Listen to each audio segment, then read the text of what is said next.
Hey everyone, welcome back to the channel.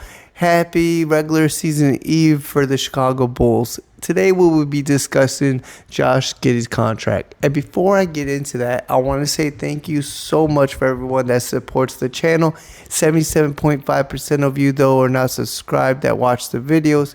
Help a small channel out, hit that like and subscribe button. Now let's go. Alright, so Josh Giddey's contract. What do you guys think about it? Did AK make the right decision by not signing the guy to close to $30 million a year?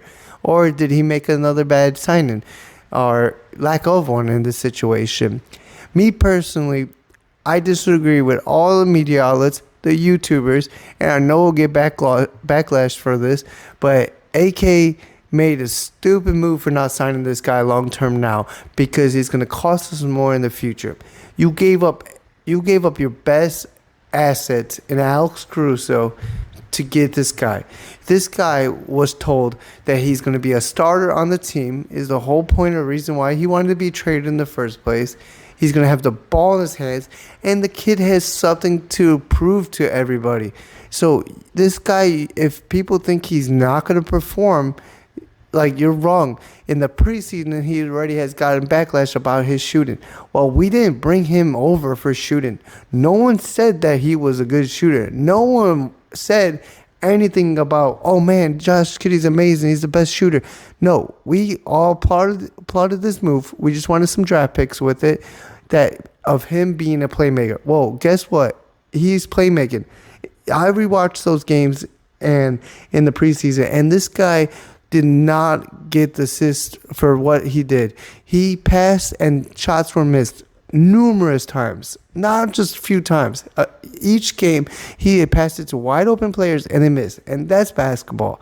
But his assist numbers are going to be there. He also gets the ball up court quick. He doesn't waste dribbles, just like Lonzo Ball, and gets the ball up quick. He starts with finding mismatches if he is in the half court offense, and he sets our offense up. So if we're looking for an offensive player, well, Josh Giddey's it. He just doesn't score the ball at a high clip in the preseason games.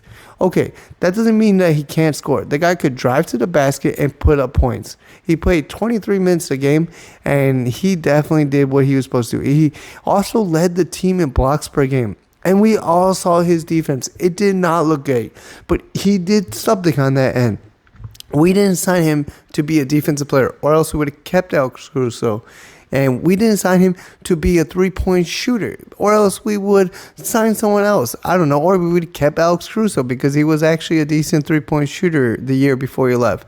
So AK itself, he does this though. He waits and lets the market dictate themselves. He did it with Kobe White, which the only signing I'm going to applaud AK for, $12 million a year. That was a steal in my book. Kobe White deserved a lot more money than that. But then let's talk about Patrick Williams. Did Patrick Williams deserve $18 million a year for 5 years? Oh my God, why 5? Why 5 years? You know, that's a lot. So if you don't want to commit for 5 years to Josh Giddey, you could have done it for 2, or you could have done it for 1 more or 3. I don't know, but $30 million a year sure sounds reasonable right now because the dude is going to have the ball in his hands and going to prove everybody wrong. And then you give out bad contracts all the time. Nikola Vucevic, $20 million a year? Come on, give me a break. That dude did not deserve $20 million a year. I would have said 16, maybe even less than that. Zach LaVine, he does not deserve superstar money. He does not push the needle for you to be a championship team. There's no way that this guy at the end of his contract should be getting $48 million a year, almost $49 million. No way. So AK has made bad decision after bad decision on contracts, right? And here is another bad decision in my point of view. We're going to have to end up paying this guy way more money than we were supposed to. You should have got a deal done a long time ago. And I get that he's been out, and now he's only recently been back with training camp, and then now the preseason. But that was enough time to get some work done, in my point of view. What do you guys all think? Did AK make the right decision on that? I personally think Josh Giddey is way more valuable than people want to put on his hands for the first 4 games of the preseason. I'm hearing so much where he should be in the bench. Lonzo should start. Well, he's not going to be on the bench. He will be starting. And this dude can ball. It's just a lack of people watching him. Once that shot starts falling, everybody's going to change their mind. Every single person is going to change that mind because he does so much on the floor, then score. So when scoring is also implied to it, he's going to be unstoppable. This kid is really good, and he's a great compliment for players like Kobe White. He's a great compliment for Zach LaVine. He's a great compliment for Vucevic. Now, Patrick Williams in that starting lineup is the one that needs to go. He is not a compliment to anybody. He had one aggressive game, and he ended up getting injured in the preseason. And it's just preseason. I'm not going to hold against Patrick Williams, but he does the same thing for every year he's been on a team. And guess what? He's $18 million for 5 years because of nothing. He has not proved nothing. And Josh Giddey has already proved what type of player that he is now, that what you're going to get out of him is he's always going to get rebounds at the point guard spot. He's always going to push the ball. He's going to get his points, even though he can't shoot well. He's really good in the paint. And then he's also going to get his assists. We know what we're going to get with Josh Giddey, and everything else will be a bonus. We traded for him knowing what we're going to get, and he's going to improve on everything that he does already. So Patrick Williams, though, is the question mark. Why we pay the guy if we don't know what we're going to get out of him? It's a different situation. And AK started this thing with Lauri Markkanen, and then Lauri Markkanen ended up then wanting to be traded. So we end up losing Lauri Markkanen in a signing trade because he decided he didn't want to be with the Bulls no more. That's a tough decision. Get these contracts done at a reasonable price when the time is right. Kobe White, $12 million a year, like I said, that's pretty good. But probably could have signed him to a little less, or $12 million is good. It's hard to negotiate that one for me, and even go less than that. I don't know. I just think that AK is terrible in the finance situation. So whoever's doing finance on this team needs to be fired and let go, because you're giving out tons of player options and you're giving out loaded contracts that are hard to trade, and you're trying to please everyone, and then we get in a handicapped situation. We have a couple years where our money's coming off the books. So 25, 26 is the start of it, and 26, 27, almost all the money comes off the books. And the one player that you're trading for future is Josh Giddey. And then you got Kobe White. Who else is going to be the core of this team? Is Zach LaVine going to be here long term? I don't think so. Is Ayo going to be here long term? I don't think so. I like Ayo. I want Ayo to be on the team, but they're going to trade that guy, or he's going to get rid of it because he's replaceable. He's replaceable when his contract gets that high. But me personally, I hope he performs so well that he puts the Bulls in a situation where we have to sign him, because right now he's only making $7 million a year, and he outperforms that contract. And then we got Matas Pazelis. That to me is it. So if you add Ayo to Matas Pazelis and Kobe White and Josh Giddey, who else is going to be our future core right now? That's it, in my opinion. I paid the man that he was supposed to be paid. $30 million a year is a steal. It doesn't have to be for 5 years. I don't know why that needs to be started. But let me know what you guys do. I'm going on a rant now. I need to end it. But let's talk about Josh Giddey's preseason.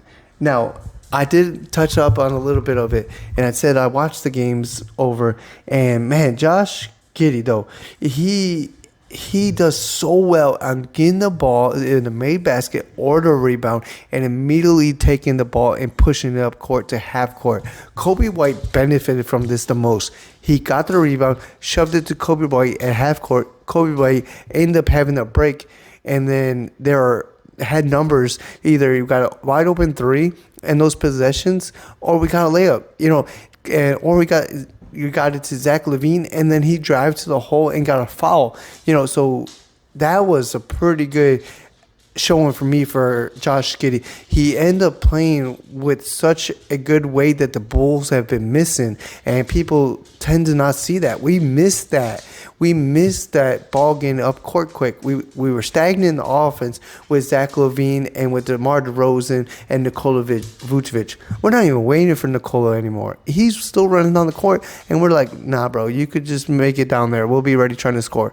So I love that they're trying to score in the first 7 seconds of the shot clock. I mean, they're not jacking shots up just to miss. They're actually taking pretty good shots, and like for the majority of them, the only person I could see that's forcing shots is Zach LaVine, and he's like the shot maker, right? So he's going to do these shots. I don't agree with those shots that Zach LaVine has taken, but he is a scorer. That's his mentality. I understand it, but he is the only one that's been jacking up shots. Everybody else has been taking good shots, and Billy has went on record today saying that he wants to play fast, and they've been saying they want to play fast, but he made it more clear today in his interview with 670 The Score, saying that he's going to play about 10 people because they can't go 10 straight minutes playing that fast and keeping that pace. They are going to get tired, so they're going to have to rotate out. So he is committed to playing fast. What better player besides Lonzo Ball on this team in that starting point guard spot? I don't see one. Io is so good at running the team too. He needs to be on that floor with Josh Giddey, with Kobe White, and he will be in that second thing. We need to be traded off because if we have everybody in the starting lineup, who's going to run in the second lineup? So I like that we split it with Lonzo coming off the bench, pushing the pace, and then you have Josh Giddey in the starter group. It works out perfectly. And he showed that in all his games. And the guy also showed how tall he is. And I don't mean that by just his height. He plays tall. He plays really tall. He plays like a power forward. And he goes in and crashes the rebounds like a power forward. He definitely plays tall. And we have a guy that's going to average close to 10 rebounds per game in our point guard spot. That's so valuable. I will take the lack of shooting when we have shooting around the floor, and open shots. With Kobe White taking all the open shots, with Zach LaVine taking all the open shots, we don't need Josh Giddey to shoot everything. He's going to make some shots. So what I'm saying is Josh Giddey had a good preseason. You need to look at it more than just shooting and defense. You need to look at it on why we brought this guy in. You need to look at it at a time we need help in that situation of running. They want to run. They want to play fast. They want to play the analytical game. And Josh Giddey is the man to do so. I don't know. I would like this preseason. I thought for sure that he made a huge jump, and not a lot of people are seeing it, but maybe that's because I'm just a huge fan of Josh Giddey, as you could tell. I appreciate everybody coming back to the channel and checking this episode out the day before we get into the real thing. Let me know